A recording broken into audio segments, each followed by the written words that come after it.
Loss অ্যাঞ্জেলেসে লাগা ভয়ঙ্কর দাবানল এখনো জ্বলছে। অনাবৃষ্টি ও ঝোড়ো বাতাসে আগুন নেভাতে হিমশিম খাচ্ছে ফায়ার সার্ভিসের সদস্যরা। ভয়াবহ এই দাবানল দেখে আতঙ্কিত অনেকেই। কিন্তু জানেন কি কিভাবে সৃষ্টি হয় এই দাবানল? তাহলে চলুন জেনে নেওয়া যাক দাবানল কি আর দাবানল কিভাবে সৃষ্টি হয়। দাবানল হচ্ছে বনভূমি বা গ্রামীণ এলাকার বনাঞ্চলে সংঘটিত একটি অনিয়ন্ত্রিত আগুন। পাহাড়িয়া অঞ্চলে দাবানলের ইন্ধন কিছু বেশি। উষ্ণতাপক শিখা ক্রমশ উপরের দিকে উঠতে থাকে আর পোড়াতে থাকে বন। উঁচু গাছের ক্যানপিন আগুন অনায়াসে উঠতে থাকে।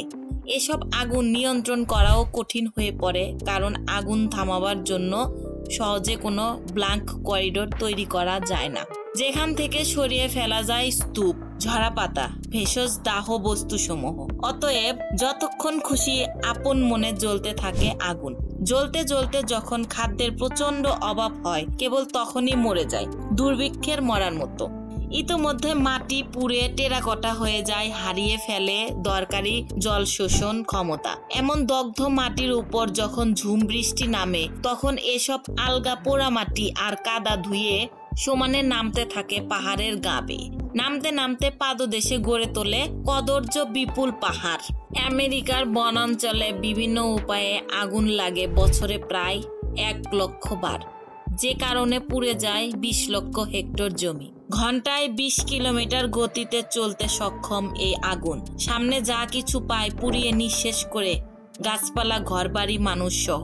বজ্রপাত সহ এই আগুন লাগবার পেছনে প্রাকৃতিক কারণ মাত্র 5 ভাগের 1 ভাগ, বাকি 4 ভাগের জন্য দায়ী মানুষ। প্রকৃতি থেকে যতটা আগুন লাগে তার চেয়ে বেশি আগুন লাগে অযত্নে ফেলে রাখা ক্যাম্পফায়ারের আগুন, সিগারেটের অবশিষ্টাংশ ইত্যাদি থেকে। একবার আগুন লাগলে প্রকৃতি তাকে ইন্ধন যোগায় পাগলের মতো। ফায়ার স্টার্ম, আগুনের সাইক্লোন, অগ্নি টর্নেডোর রূপ নিয়ে দিক বিদিক ছড়িয়ে পড়ে তার কোরাল গ্রাস। ক্যালিফোর্নিয়াতে সান্টা অ্যানা শুষ্ক বায়ুপ্রবাহ অগ্নি স্ফুলিঙ্গকে মাইলের পর মাইল দূরে অনায়াসে উড়িয়ে নিয়ে যেতে পারে। অতএব কেবল রাস্তার ওপারে নয়, নদীর ওপারেও দুর্বিনীত আগুনকে বহন করে নিয়ে যেতে পারে এমন বায়ুপ্রবাহ।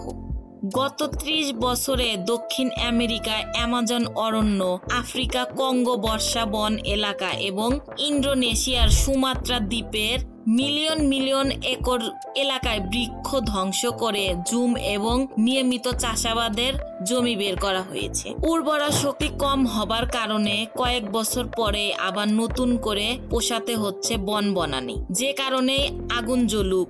বড় ধরনের আগুনের কিছু উটকো আচরণও আমাদের চোখে পড়ে। দাবানলে পোড়া সাইবেরিয়ার টাইগা বনের ধোঁয়া 3000 মাইল দূরে জাপানের ওসাকা শহরকে অন্ধকার করে দিয়েছে। অস্ট্রেলিয়ার ব্ল্যাক ফ্লাইডের বুশ ফায়ারের ছাই উড়ে গিয়ে পড়েছে 2000 মাইল দূরের নিউজিল্যান্ডে।